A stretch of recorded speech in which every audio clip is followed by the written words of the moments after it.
over the weekend, Saturday. It was beautiful if you watch it.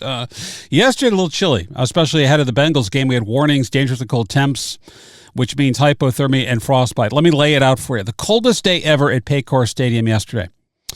And you asked fans to get up early, to clear the ice and snow from your driveways, clear the ice and snow off your cars, buy extra clothes probably, drive on icy roads, pay to park, pay for seats. And the county taxpayers, well, they just shelled out over $200 million to upgrade.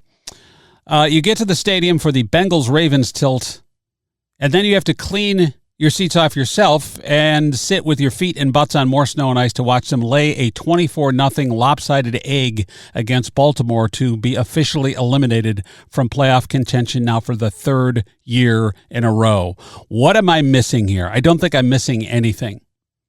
It is Seatgate on this Monday morning on 700 WLW. We have Alicia Reece here at Clean Your Own Seat Day at Paycor Stadium yesterday. Alicia, welcome. We just paid $12 million, gave the Bengals county money, taxpayer money, to redo Paycor, and here we go again. You got to clean your own seats off now. What are we doing here? Oh my gosh! Well, first of all, Sloan, I would hope that the media, this is what frustrates me, when they report this in terms of the Bengals lease deal, it was not unanimous. I voted against it. I did not support the $211 million last Tuesday, which it seemed really rushed. I said, now what are we rushing to pay this $211 million plus dollars to the Bengals when the lease is 11 years, and we passed that. I did not support it. I didn't vote yes, and that was passed before we have passed the balanced budget that we have to do. We have the budget, the people's budget, which is due this week. We have to pass that by Thursday. Yep. But it seemed to be a rush before this game to hurry up. We had to sell notes, take out more debt, which, comes with interest. Yes. And it was a rush, and we normally vote on Thursdays, but they were rushing. We got to pay this. We got to upgrade the stadium for the future. And I kept saying, well, why would we do this before? Right now we got a budget where prosecutor office may be laying off people. We haven't balanced it yet. We have a budget right now because of this lease that I voted against. The property tax for homeowners is going to go up next year. And in a month, a couple weeks, they're going to get their bill. And you didn't want to give the homeowners a break. But there seemed to have been this rush to vote on a Tuesday, I believe, or Thursday. They were saying talk about it on Tuesday. But the rush a week before the budget is due to be passed to give the Bengals over $200 million. And then we have Sunday where this situation where the seats aren't, cleaned. Everyone else was making sure, the city and everyone else was trying to make sure that the streets and all those things were clean, because this wasn't like a surprise snow, right? No, we saw this. Oh my God. We saw this coming. We saw this coming. It was coming. We had to clean our driveways, our cars.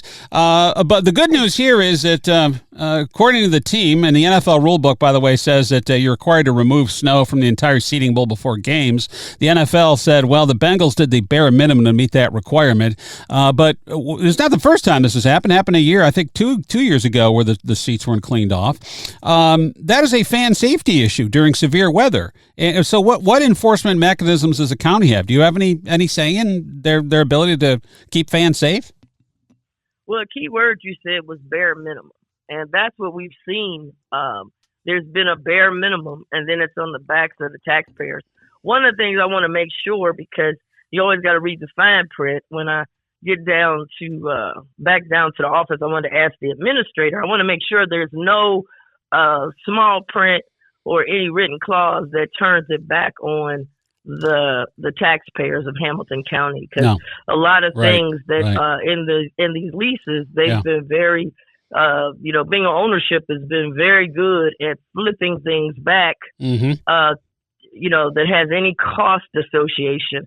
It gets flipped back to the county. So, one of the reasons I want to wait to hear from our administrator, because I don't want to have something that he said, in this over here, it was a little line, and we agreed to pay for it because there's a lot of things in that lease that in other owners, other markets, the team pays for it, the ownership.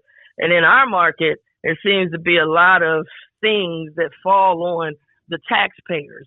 And so I want to make sure before speaking definitively that hadn't slipped in somewhere, and all of a sudden it becomes an issue for you. Well, the good news is this: I have a copy of the master agreement here, and it is on page 937, paragraph 28, subsection 11, double E.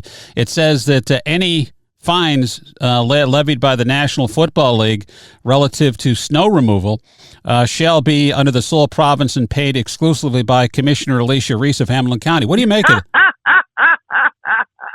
I know they'd love to hear that. That's why I said no to this lease. No to the lease. Well, the lease puts it all. You better get out the checkbook. You better get out the checkbook. It's always on. And what I also don't want is they say, well, now, because we got these new changes and we'll slip it in. And that's what I hear a lot of. It always flips back to the taxpayers.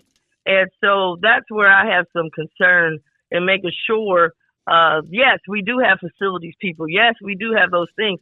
But we should not be paying for all of the extras. And that's what usually happens to us, what I've seen in my years of, my few years of being down there. Yeah, I get you. It has been shocking to me. But no, it was a slap in the face to the fans, and we knew, everyone knew that this weather was coming.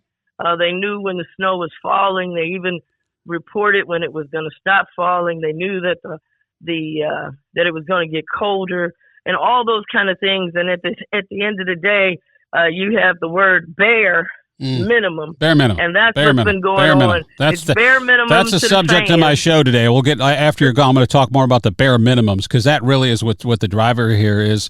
With the legendary cost cutting measures the teams have during the negotiations, during contracts. Have you ever raised concerns with team ownership about a pattern of prioritizing profit and expenses over fan experience? Does that even come up? We started with that. I said, well, wait a minute.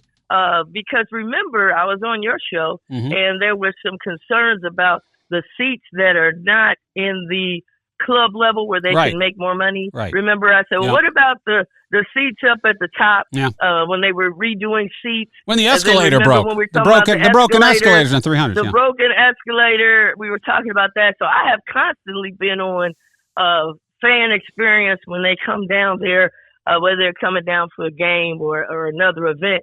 But fan experience, and then remember, we got these reports about the stadium didn't get good grades nationally. As they talked, they even went into the food. Remember, they talked about the food for the team players' families, and they also talked about we got sued. Remember, for disability, a gentleman couldn't get to the restroom because it's not accessible throughout the whole stadium. Right. I even talked about going into the stadium.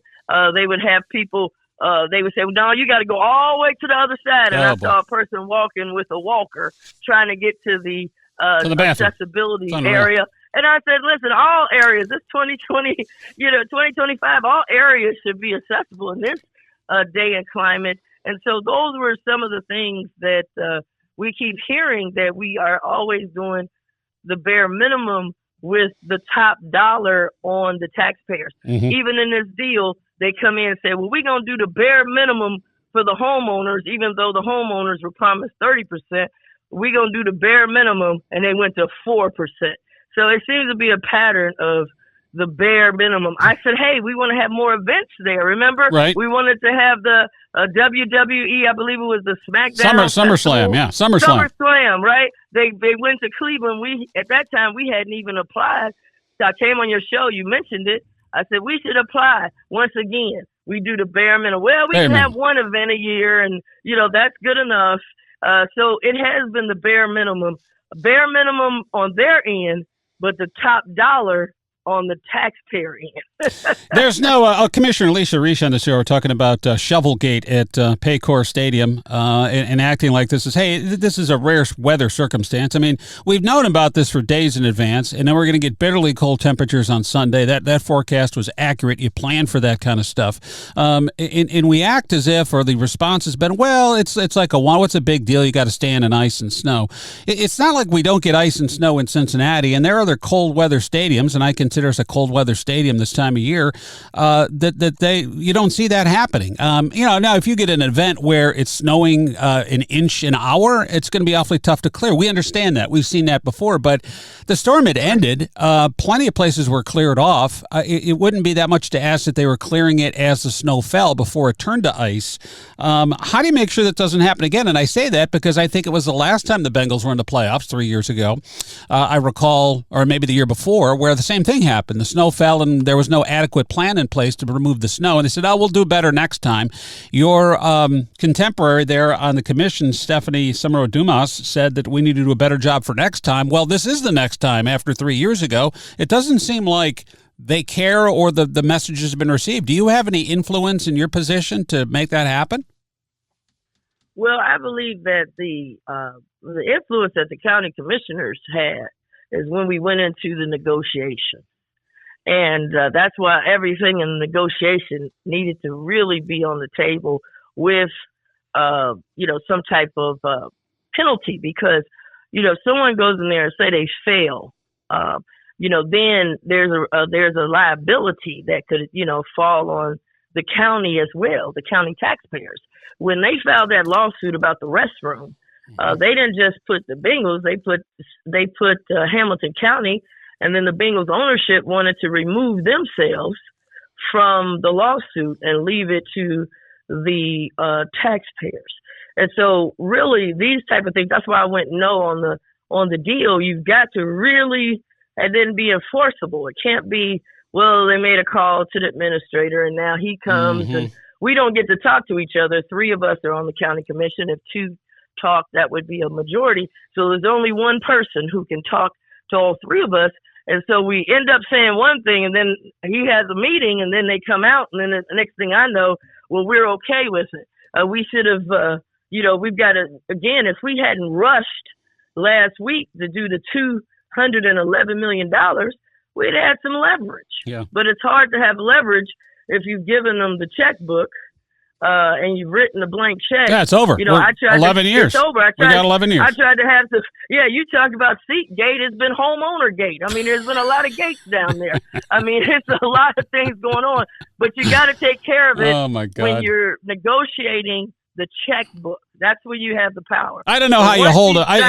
Here's the thing. I would say almost every other NFL team, save maybe one exception, I don't know if there's an exception or not to that, would look at it in the public outcry going, man, you know what? It's the fan experience. It's a bad look for the team. It's a bad look for the city and the franchise because things like this happen not frequently, but enough to establish a pattern if you go back in time that they simply will do the bare minimum and don't care what the fans or the media or anyone else thinks for that matter. They only care about what their opinions are inside Paycor in the front office. And typically other teams would look at this and go, yeah, this gives our franchise a bad look. We better clean this up and fix it for next time. I think almost every other NFL team thinks that way except the Bengals.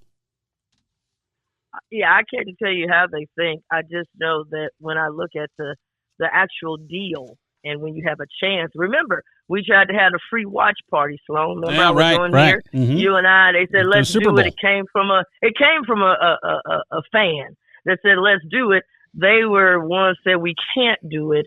And then the next thing I know, they came back with it. We found a way to do it. Now we want to do it for $99. We wanted to have something free to give back to the fans. Every time we wanted to have something to give back to the homeowners. And they said, no, we want all the money. And now we only can do 4% instead of 30%. Something else. You know what I'm saying? That's so incredible. Anything that doesn't make money from what I've seen, it's always, we'll put it on if it costs money, the taxpayers, we want you to pay. If it makes money, then again, then it's okay for them. And again, there was so much pressure to pass this $211 million right before. I don't know if they Oh, knew my that the God. season was going to end or Yeah. something, but it was the administrator said, we got to do it. We got to. I said, this is an 11-year deal. Why we got to do it so quick? We got to do it even before we balance the budget. We got to do it. And now they've done it, and it's $211 million out of $350 million. We don't put. That's a pretty big front load. And now here we are. Well, not even a week later. And now we're talking about, well, wait a minute, the seats wasn't. yeah, well, you know what? Wasn't removed from the seat. You feed enough pigeons, you get fat, happy pigeons. That's what you get. Commissioner Alicia Reece on Seatgate this morning on 700 WOW. And there's nothing you can do. It's over, but it helps, Well, I think, collectively to complain. No, I think it's, we got to bring these things up. And I'm going to ask the administrator to see what really can be done, and it should be done. But I want to make sure, Sloan, thank you for having me on. But I hope these media, when they write, they keep saying, commissioners passed $211 million. I didn't vote yes. Please put it was 2-1. Commissioners passed this week. We know. You've made your case. We got it. You know it. I told you so. I told you so. I told you so. Alicia, I always appreciate you coming on. Have a great day. You too. I don't know if you know this, but Alicia Reece did not vote for She always brings the heat. And God knows we need some heat this morning, especially if you suffered through yesterday's game. If you suffered through yesterday's game and happened to go there, I'll bump you to the top of the call list here because we're going to examine from top to bottom the central idea of this segment of the show this morning, from Alicia to your calls coming up next after news, and that is the bare minimum Bengals, the bare minimum. And if you just do the bare minimum, do you ever expect to win a championship in your lifetime? We'll get to that next on the show right after this on 700 WLW.